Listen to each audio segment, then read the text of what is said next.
दर्शकगण, श्रोतागण, भाइयों और बहनों, मातृशक्ति को नमन। खास, विशेष, मनमोहक, एक अच्छा इंसान बनने वाला, एक समाज में परिवर्तन लाने वाला, लोगों को अच्छा बनाने वाला, अच्छी शिक्षा देने वाला, बच्चों में, युवाओं में अच्छे संस्कार भरने वाला कार्यक्रम में आपका हार्दिक स्वागत है, अभिनंदन है, सत्कार है। अवनति से उन्नति की ओर जाना और हमारे समाज के अंदर जो बुराइयां आई है उसकी ओर इंगित करना, उसके सुधार की बात करना। प्रतिदिन हम नए नए विषयों के साथ में प्रवेश होते हैं। आज का विषय हमारा स्वास्थ्य से जुड़ा हुआ है। आज का विषय है स्वस्थ तन, स्वस्थ मन। भाई और बहनों, दर्शकगण, श्रोतागण, तन और मन दोनों का आपस के अंदर बहुत गहरा संबंध है। ये एक दूसरे के पूरक है, एक दूसरे के कंप्लीमेंट्री है, एक दूसरे से प्रभावित होते हैं।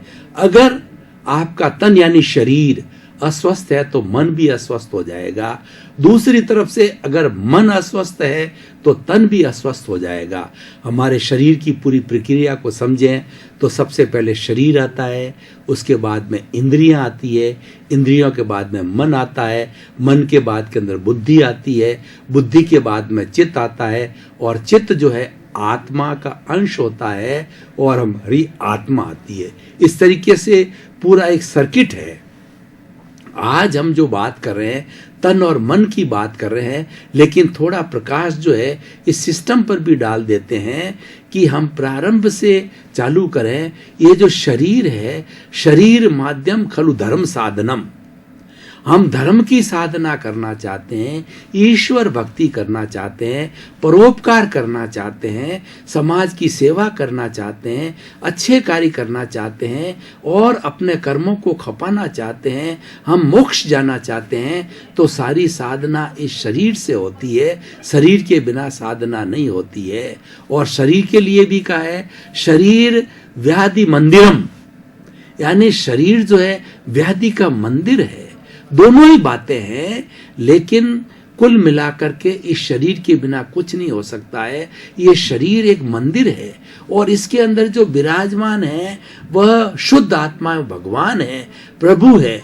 जब हम किसी मंदिर के अंदर जाते हैं या कोशिश करते हैं कि मंदिर में कभी हम जूते लेकर के मंदिर के अंदर नहीं जाते, मंदिर को हम स्वच्छ रखते हैं क्योंकि वहाँ का वातावरण स्वच्छ रहता है, वहाँ भगवान विराजमान होते हैं, वो प्राण प्रतिष्ठा की गई मूर्ति होती है, तो उसके सारा जो पास के परमाणु होते हैं शुद्ध होते हैं। वहां जाने से हमारे भीतर की शुद्धि होती है, हमें आनंद की प्राप्ति होती है, हमें शांति की प्राप्ति होती है।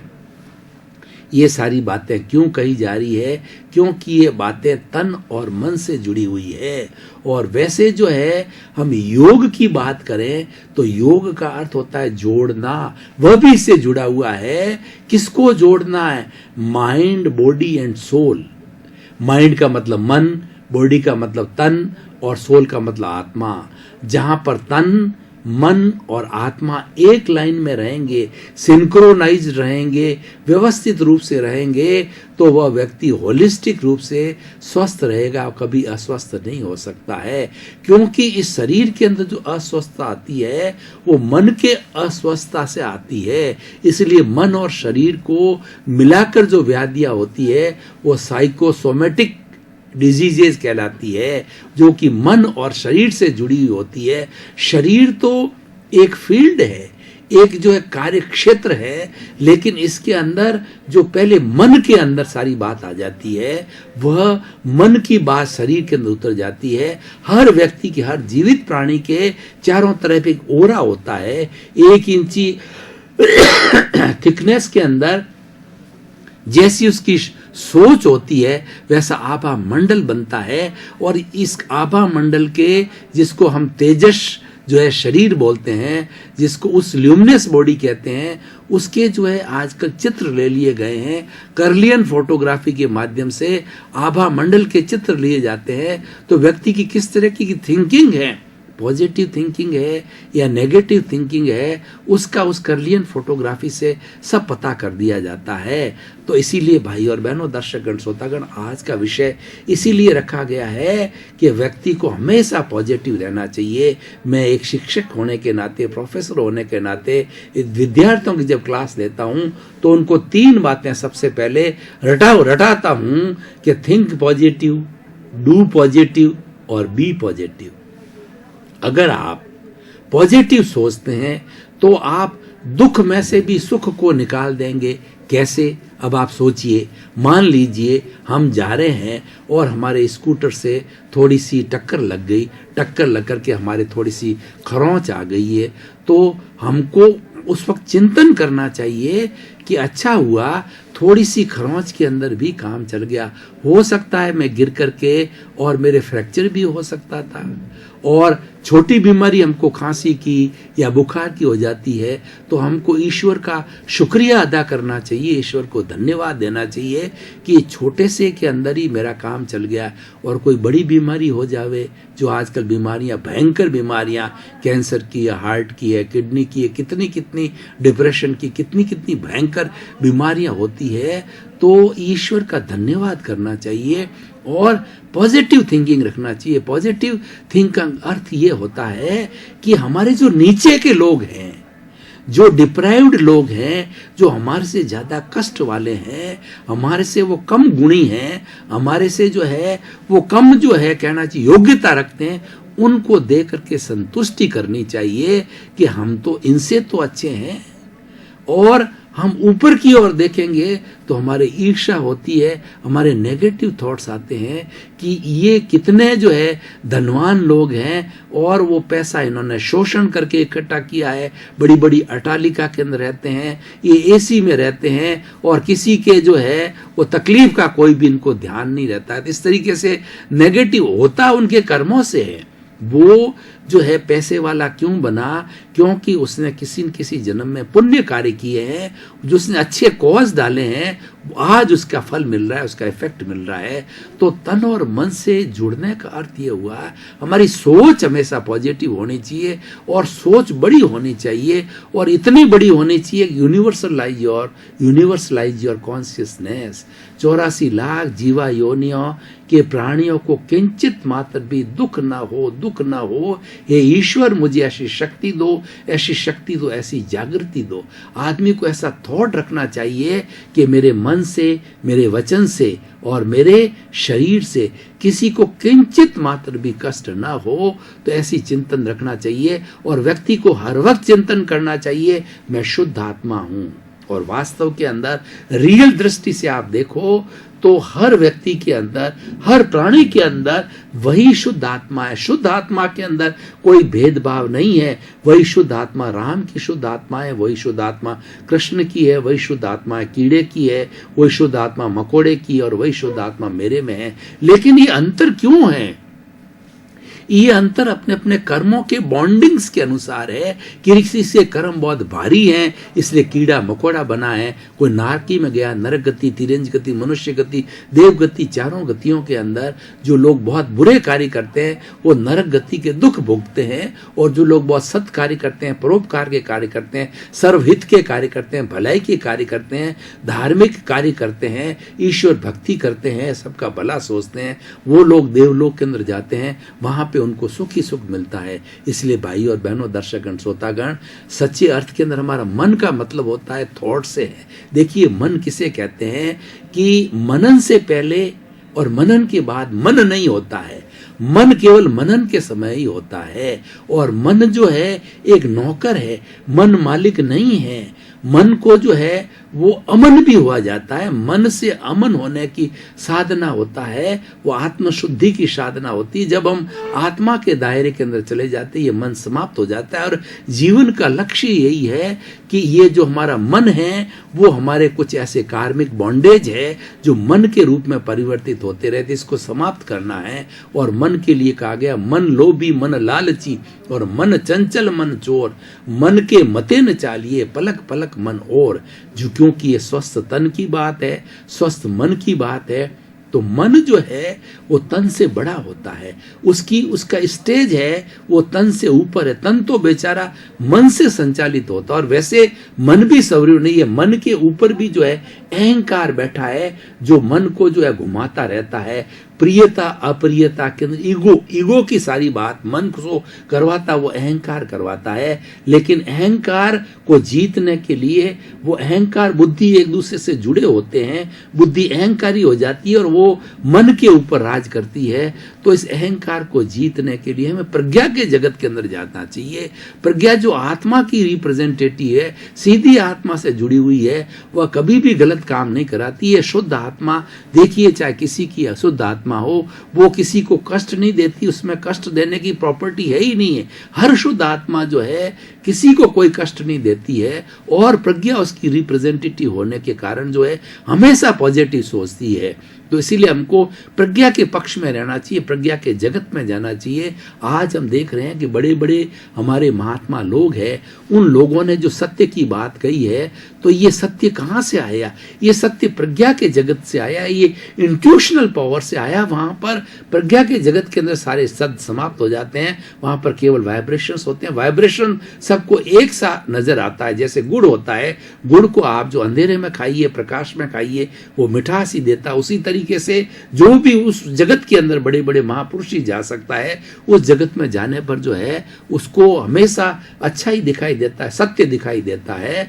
तो इस तरीके से भाई और बहनों, दर्शकगण, श्रोतागण, तो हमारा शारीरिक स्वास्थ्य भी अच्छा रहना चाहिए और मानसिक स्वास्थ्य भी अच्छा रहना चाहिए।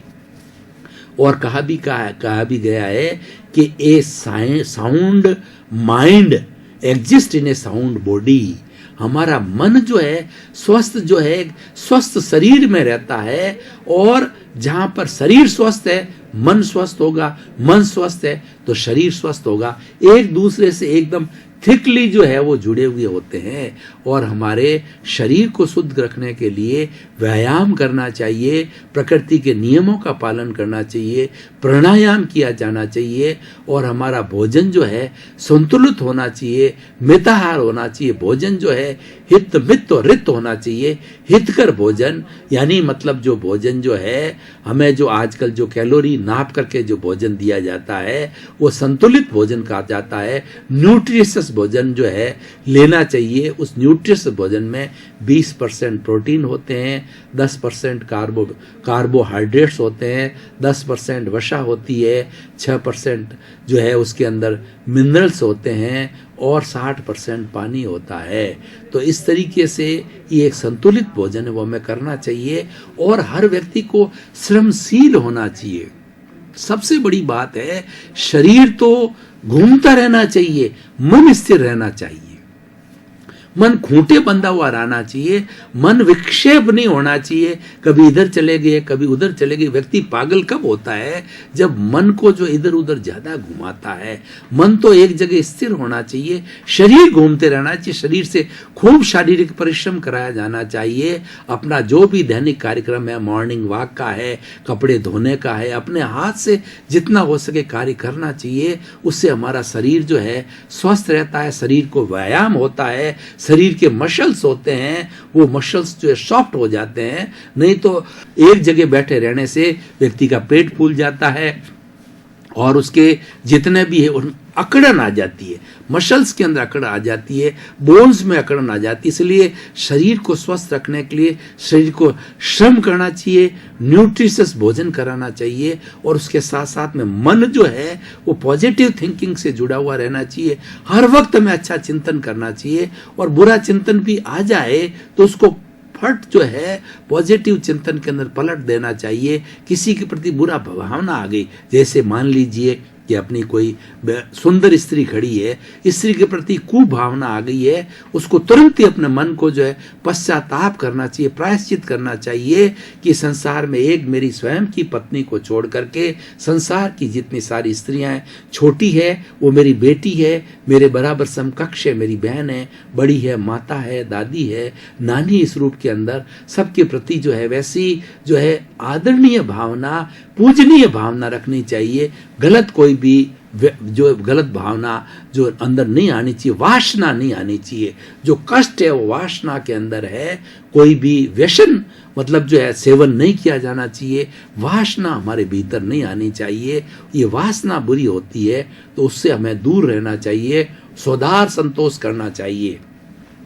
हमारे फैमिली के अंदर जो सिस्टम शादी का है वो अपनी पत्नी, एक पत्नी के साथ में अपना जो है वो सारा स्वधार संतोष संतुष्टि रखनी चाहिए। स्वधार संतोष के लिए ही फैमिली सिस्टम बनाया गया है और दूसरे को बड़ी पूजनीय नज़र से देखा ना जानी। ये तो मैंने एक उदाहरण दिया है, ऐसे सैकड़ों उदाहरण दिए जा सकते हैं कि अगर आप शारीरिक रूप से स्वयं का कार्य करते हैं तो वह जो देखिए उसके अंदर आपका पैसा बचता है, आपका समय बचता है। आप किसी को भेज करके कोई कार्य कराओगे तो वो 2 बार 4 बार आपको पूछेगा, जाएगा, गोते लगाएगा। और आप स्वयं अगर जाते हो तो एक समय के अंदर आप 4 काम करके आ जाते हो, जो आपके दिमाग के अंदर सारे कार्य हो सकते हैं। और व्यक्ति को टाइम की पंक्चुअलिटी होनी चाहिए। सबसे बड़ा शरीर को स्वस्थ बनने के लिए early to bed and early to rise is the sign of the health.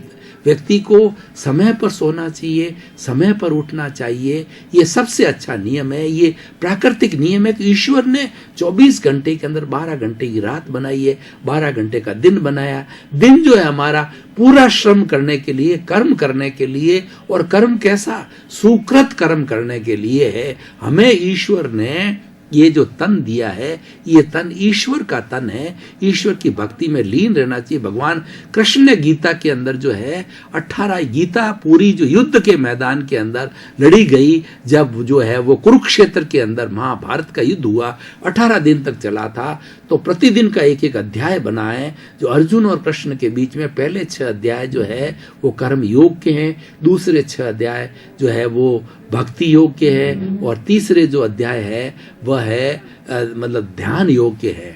तो इस तरीके से 18 जो अध्याय है ये हमें प्रेरणा देते हैं। तो हमारा मूल जो हमको ईश्वर ने भेजा है वह ईश्वर ने अच्छे कार्य करने के लिए भेजा है। और हमारे जो कर्मों की जो बॉन्डिंग है, जो हमने गलत कॉजेज पहले डाल दी हैं, उसका प्रायश्चित करने के लिए हमको भेजा गया है कि हमने 84 लाख जीवा योनि के प्राणियों में किसी न किसी प्राणी के साथ के अंदर कोई न कोई दोष किया है, उस दोष को धोना चाहिए। देखिए, तन और मन को स्वस्थ रखने के लिए मैं एक सुंदर फॉर्मूला देता हूं कि इस सारी सृष्टि के अंदर जो है जो 84 लाख उत्पत्ति स्थान गिने जाते हैं, जीवों की संख्या तो अनंत है। ये जीव नरक गति, तिर्यंच गति, मनुष्य गति, देव गति में अपने अपने कर्मों के बंधन के कारण घूमते रहते हैं। उसको नए नए लोग मिलते हैं और वो कर्मों का कोई लेन देन होता है, उस लेन देन को पूरा करते हैं। तो इसलिए मनुष्य जीवन एक ऐसा जीवन है जिसके अंदर एक विकसित दिमाग होता है, सर्वश्रेष्ठ प्राणी है। तो हमें हर क्षण सोते समय, उठते समय में एक चिंतन करना चाहिए। मैं आपको उसकी विधि बताता हूँ। 7 लाख पृथ्वी का है, 7 लाख अप का है, 7 लाख तेज का है, 7 लाख वायु का है, 10 लाख प्रत्येक वनस्पति का है, 14 लाख साधारण वनस्पति का है, 2 लाख बेइंद्रिय, 2 लाख तेंद्रिय, 2 लाख चतुरेंद्रिय, 4 लाख नारकी, 4 लाख देवता, 4 लाख तिर्यंच पंचेंद्रिय, 14 लाख मनुष्य की जाति, 4 गति, 84 लाख जीवा योनि में जो भी प्राणी है, उन प्राणियों में किसी भी जन्म में मेरा उनके साथ में मन से, वचन से, काया से, करने से, करवाने से, अनुमोदने से मैंने किसी का दिल दुखाया है, किसी को कष्ट दिया है मेरे द्वारा, तो शुद्ध अंतःकरण से ऐसे समस्त प्राणियों से मैं क्षमा याचना करता हूं। मैं उनको क्षमा करता हूं, वे मुझे क्षमा करें। और साथ साथ के अंदर इस सृष्टि के 84 लाख जीवा योनि के प्राणियों को मैं निर्दोष मानता हूं और निर्दोष घोषित करता हूं।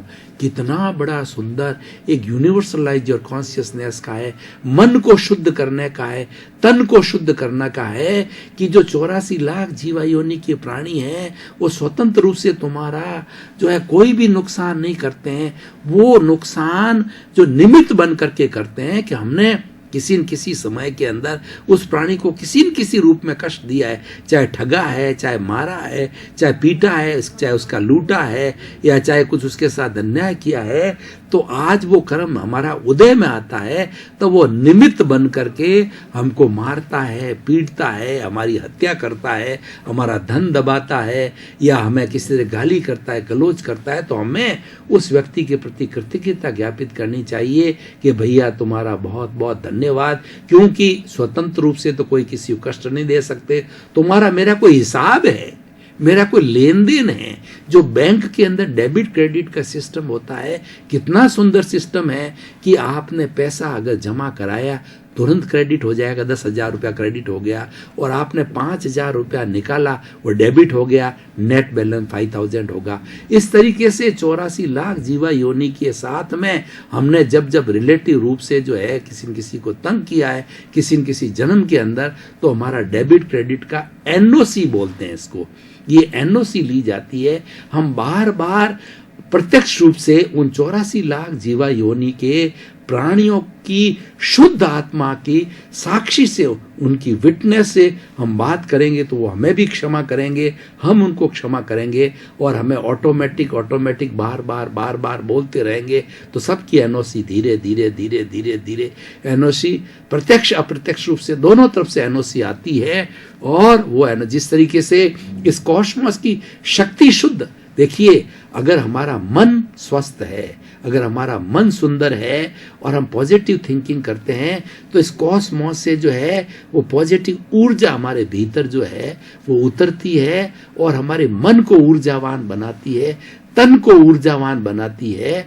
और जब इस तरीके की ऊर्जा सारी बॉडी के अंदर जाती है, एक एक कोशिका तक जो है पॉजिटिव थिंकिंग की ऊर्जा जाती है, और कहीं पर विक्षेप है, कहीं पर अशुद्धि है, कहीं पर अकड़न है, जकड़न है, कहीं दर्द है, उस कॉस्मिक ऊर्जा के कारण है, वो स्वतः ही ठीक हो जाए। ये नेचुरल लॉ है, ये सब प्रकृति काम करती। मैं भाई और बहनों, दर्शकगण, श्रोतागण, आपको उदाहरण के तौर बताता, तन और मन की इतनी हम चर्चा कर रहे हैं। आप देखिए कि एक मनुष्य प्राणी के अलावा तो 83 लाख प्राणी जो और है, पशु है, पक्षी है, पेड़ है, पौधे हैं, उनको कौन सा डॉक्टर आकर के उनको स्वस्थ करता है? वो लोग, वो देखिए इस पूरी सृष्टि को हम गहराई से सोचें तो सारा चराचर जगत है वो पृथ्वी, जल, अग्नि, वायु और आकाश पंचभूतात्मक है। पंचभूतों से ये 84 लाख जीवा योनि के हर प्राणी का जन्म होता है, पंचभूतों से उसका पोषण होता है और पंचभूतों के अंदर विलीन होता है। जब कोई भी प्राणी अपना देह त्याग करता है, हर प्राणी का देह त्याग होता है, पशु का होता है, कीड़े का होता है, मकोड़े का होता है, मनुष्य को होता है, गाय का होता है, भैंस का होता है, बिल्ली का होता है। जब वो प्राण त्याग होता है तो उसके अंदर 5 भूतों से जो शरीर बना था, पालन हो रहा था, वो निकल करके पृथ्वी में, अग्नि में, वायु में, आकाश में और जल के अंदर चला जाता है। और ये सारी इस चराचर जगत की जो है ऊर्जा इसके अंदर ही रहती है और ये जो है ट्रांसफॉर्मेशन होता रहता। तो भाई और बहनों, दर्शकगण, अब समय आ गया है निष्कर्ष निकालना है कि स्वस्थ तन और स्वस्थ मन की जो बात मैं कह रहा हूं, उस बात से व्यक्ति को क्या फायदा होगा, समाज को क्या फायदा होगा। दर्शकगण, श्रोतागण, भाई और बहनों, कार्यक्रम प्रतिदिन नए नए विषयों के साथ में, जो हमारे सामाजिक विषय है, धार्मिक विषय है, राजनीतिक विषय है, डे टू डे जीवन को, हमारी कार्य पद्धति के विषय है, हमारी जीवन शैली के विषय, सुंदर सुंदर विषयों के ऊपर प्रतिदिन इसीलिए बताया जाता है। कार्यक्रम का जो मुख्य उद्देश्य जगत कल्याण का है, सर्वे भवन्तु सुखिनः, सर्वे भवन्तु निरामया। इसी क्रम में आप सभी का जीवन मंगलमय हो, आनंदमय हो, सुखमय हो। आप अपने परिवार के साथ आनंद के साथ रहते हुए खूब परोपकार करें, खूब जनता की सेवा करें और अपने आप को मोक्षगामी बनावें। आपके प्रति मंगल भावना शुभ।